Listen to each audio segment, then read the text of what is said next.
if you want loyalty, buy a dog. So that for me is, and I think many will probably agree with me, it's the most iconic, unforgettable, and probably famous quote in British boxing history. Of course, Mickey Duff said that. He said so many quotes. Actually, I could have filled a book on his that very old Jewish East End humour that he was so renowned for. So I'm obviously I'm currently writing a book at the minute, which is under development, which is The Little Big Man. So can I just say, when I named it that, in my head Mickey Duff was 5'5", 5'6". He was actually 5'9". Now, many years ago, I'm 5'8", so that was classed as not tall, not small. It was average height. These days, everyone's 6'9", 6'8", and all that. So 5'9" is medium height for a man in 2024. So obviously, back in Mickey Duff's era, he was above average height. But I'm still going with the title because obviously he was not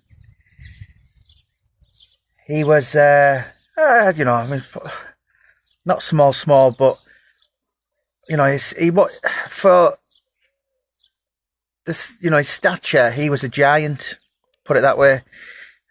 He was colossal in his industry, a tyrant, a guy who was the biggest influence British boxing has ever seen. Probably will see again. And that's just not my opinion. That's quite a lot of the opinions in the book. So the Little Big Man is, I've always been hugely interested and fascinated with Monique Prager, but of course was his real name. Polish Jew, born 1929. Listen, I'm not going to go into the story, and I think a lot of people who are familiar with him will know all that anyway. But so the project I'm doing, of course, like the Lee Duffy ones and the Paul Sykes ones, and I didn't know him. But what I have done is I've walked into the story and I've met the people who did know him. The people who knew him, some a lot more than others, but no matter how minor their contact was, they all had a story on him because he was just a totally unforgettable character. A lot of people portray themselves as this kind of figure, if you like, interesting figure. He was real life. He was a total one-off. So this book is so when it comes out, what you'll read is, Barry McGuigan's kindly done the forward. Of course, Barney Eastwood was his manager, but and he quite often would bang heads with Mickey Duff. But Duff was very instrumental to the rise of. Obviously, most of Mike Tyson's early opponents were picked by Duff, and Customato said he was the greatest matchmaker in the history of boxing. But Barney Eastwood would have Mickey Duff around because he knew his knowledge and what he could offer to the table was invaluable. There'll never ever be another Mickey Duff. Look what he did for Duke McKenzie. Arguably maybe Britain's most successful fighter of all. Well, maybe him and Ricky Burns because there's free weights. I know Bob Fitzsimmons did it, but it technically wasn't British. So yeah, you've got Ricky Burns and Duke McKenzie, free weights. Of course, Ricky Hatton won 2, Nigel Benn won 2, Chris Eubank, Amir Khan won 2, but free. Duke McKenzie actually fought for a 4th. He obviously fell short. But anyway, so this book is 40 people's tales, 40 boxing people's tales. You know, you've got the range from boxing writers, Hall of Fame inductees, promoters, managers, timekeepers, referees, Commonwealth champions, British champions, European champions, world champions, area champions. I'm just trying to think what else is there in boxing. Cornermen, coaches, best friends, yeah, you name it. I really have went above and beyond. So many. I actually had one this morning actually, and they were like, "How can you write a book about you've never met these people, and you're writing books that you don't know?" But you know, there's over 200 books written on Jack the Ripper. Do you really think any of them 200 met Jack the Ripper? How many books has there been on Adolf Hitler? And you know, I'm probably sure some were written by people who did know Hitler, but a lot of them, you know, unless you know, there's quite in the last couple of years, 10 years, and unless they're 140-year-old or something, I don't think they knew Mr. Hitler as well. It's just a ridiculous theory that someone can go walk into the story, meet all the characters, and become obsessed, and put out, you know, because there's what I realised quickly with Monique Prager was there's a lot of stories. Now I don't know whether they're true or not, but the people around him and the people I've interviewed and close. Listen, there's people who, so the 3 people who just wouldn't speak to me, and the reason why is they said, I don't want to speak ill of the dead. There has been people who haven't given me an interview and they've loathed him. One said he didn't have one redeeming feature, and the kindest thing he ever did was leave this planet. Horrible little man, etc., etc., blah, blah, blah. And then you've got the ones who really knew him, who like spent a decade with him, like your Duke Mackenzies, like your Henry Whartons, like your Billy Schwers, Denzel Browns, Jim Watts. Obviously, I've still got a few people. Colin Hart, boxing writer. And let me tell you, they said very, very,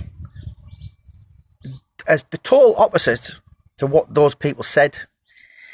But ultimately, do you know what? One thing about this book, it's got great humour. And I don't mind admitting, anyone in British boxing I wish I could have met. It would have been Monique Prager, aka Mickey Duff. I've met so many of my football heroes, boxing heroes. I've met some really interesting people over the last so my first book out 7 years ago, started research maybe 8, best part of a decade. I've met so many famous, infamous, notorious people, so many disappointments, you know, never meet your heroes, but I've met some really wonderful, totally unique, superbly fascinating characters. But I probably, out of anyone in British boxing history I would have loved to have met, it would have been Mickey. I can't think of anyone else. Obviously I did the 3 books on Sykes, that's Beatus film, and he wasn't a nice man, you know, don't get me wrong, fascinating to study. Yeah, but he wasn't a particularly nice man. Some will say Duff wasn't. Listen, I don't know. I've written the start, I've written the ending. I have done another chapter as well, called Mickey's Manor. You know, I've done my research, and I mean, to just give you an example of how, you know, obviously the East End was predominantly Jewish. Now, when Bangladesh got their own independence from Pakistan in 1978, that's when you've seen the rise in the what's the word? The Bengali, is it? It's Bangladesh people, and obviously the East End is multicultural, every religion, every race, but predominantly it is Bangladesh. But before that, it was Jewish. So obviously Mickey just recently died, and I was researching, and bearing in mind the East End was more or less, probably 90% Jewish at one point. In 2014, there was only 2,000 people, a Jewish population left in the East End, and over 1,000 of them was 70. So the Second World War, there was 150 synagogues in the East End. These days, 10 years ago, when the end of Mickey's life, there was four active synagogues. So that tells you, I'm an addict in life, and if anything I'm involved with, I am full steam ahead. I am very nosy and inquisitive, and if there's a beehive, I'm happy to stick my head in it and worry about the consequences later. But yeah, the little big man is basically, I'm irrelevant. What I think of him it's not much for many of you what think of him, or what I know about him is, I've read books, I've watched documentaries, and I've heard people's opinions, and I've been sat around, but I didn't know him. I didn't live it like your Nick Manners did, or your Nigel Ben's manager Peter De Freitas was one. Kelly Maloney was one I spoke to the other day.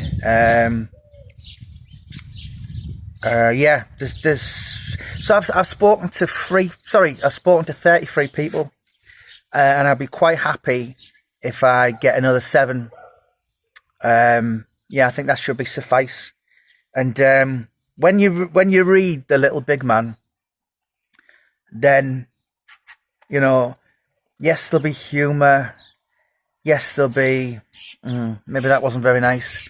But listen, boxing's not a nice environment. Boxing is a filthy skull. Nick Manners said to me, he said, there's more decency and honour in Armley Prison than around the boxing world. And, when you're in charge of arguably, he was putting shows on from the 50s, the 60s, the 70s, the 80s, the 90s. He retired in 99. So he had literally 50 years in boxing, and you're going to deal with some extremely difficult people. Please and thank you doesn't always cut the mustard, particularly with these types of people. And quite often boxers are from the lowest form of society. You very rarely meet a boxer who's kind of went to Cambridge and the Oxford University. And that's why there's been so many top fighters from the East End of London. It's been a production line of tough people. It's a concrete jungle, isn't it? Your John H. Stracey's, your Nigel Ben's, your John L. Gardner's. I could go on and on if I really sat and thought about it. And it breeds tough people. Obviously, a lot of the villains come from there. Your Ronnie Reggie Craze, your Jack Spot Commerce was the Whitechapel governor. Your Lenny McLean was Hoxton. Your Roy Shaw was Stepney. I think that's why a lot of the boxing promoters, your Harry Levines and your Jack Solomons, they were all Jewish East End. Obviously, Mickey was as well. But when you read this book, listen, as I said, I'm irrelevant. I didn't know him. I've got a passion. I'm truly fascinated beyond maybe obsession. But I didn't know him. But the people you meet and the people who you will read about in this book, they did know him. you know, various lengths of time, some decades, some maybe a couple of years. But yeah, boxing is it's the most noble art of them all. And Mickey Duff said, you know what, he said, I never defend boxing. He said, in a perfect world, boxing doesn't exist. But I can't think of many books that have really just totally captivated me, like The Little Big Man has, Mickey Duff. So if you want to follow the Mickey Duff project, I'm going to put the link in the bio for the Facebook page. Click on it. If you need to give me a message, did you know him? Have you got a story? As I said, you know, there is, you know, there's some rather unpleasant stories. I mean, I spoke to someone very close to Mickey about a month or two ago, and I said, I can't paper up the cracks. There's going to be some things in here, in the book. For instance, I won't name him, but a very famous boxing promoter did a show with him in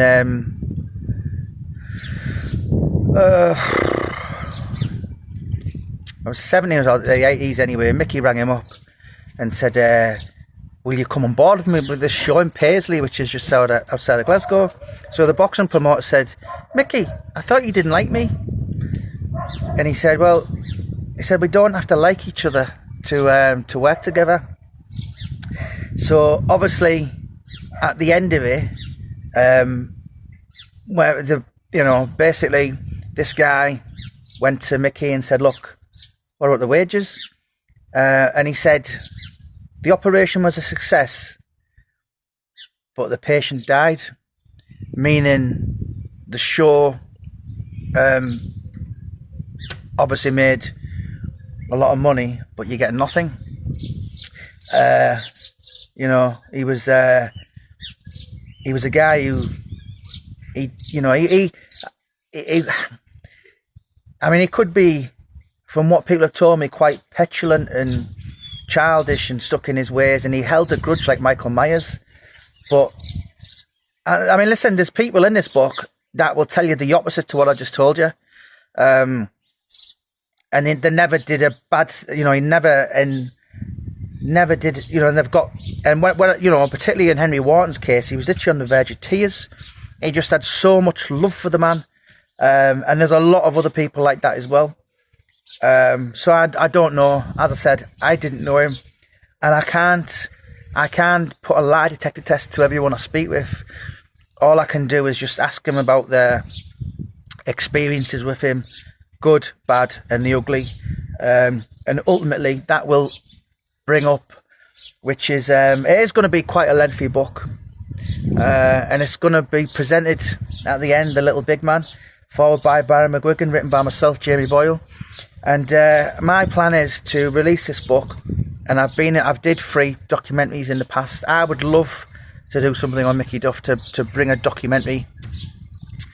I really see in the future some kind of film or drama or Netflix series, because what he did and what he was involved. Listen, he was just a poor Polish immigrant who grew up in not Aldgate, like the media said. It's, well, I'm going to say Whitechapel. I suppose it would probably be Spitalfields, because Spitalfields is, it was where Jack the Ripper killed one of his victims. It was where Billy Ocean lived. It was where David Copeland left one of the bombs in 99 Brick Lane bombings. What else? I mean, it's, yeah, I was sat and think about it. I could, but yeah, it's very much, it's the East End, and that was, if you go on to Hanbury Street, you follow all the way through, it'll take you to Valence Road, and I kind of go around Cheshire Street, and it'll take you to where the Cray twins grew up. Obviously, they were born in 33, Mickey being 4 years older. Mickey actually matchmaked a lot of them at the old Marland Arena, which is, I think it was bombed in the 50s, but it's now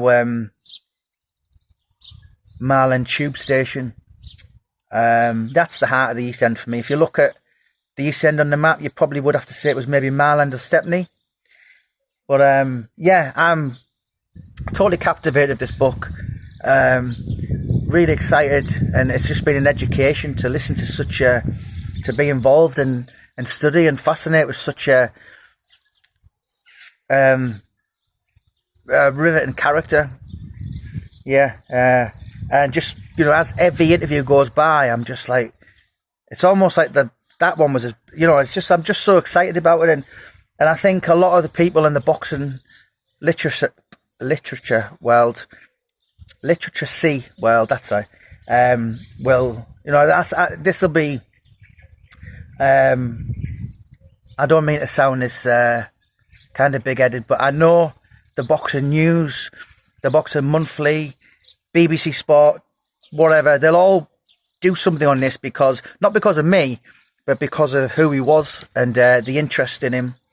I believe he should have a better legacy.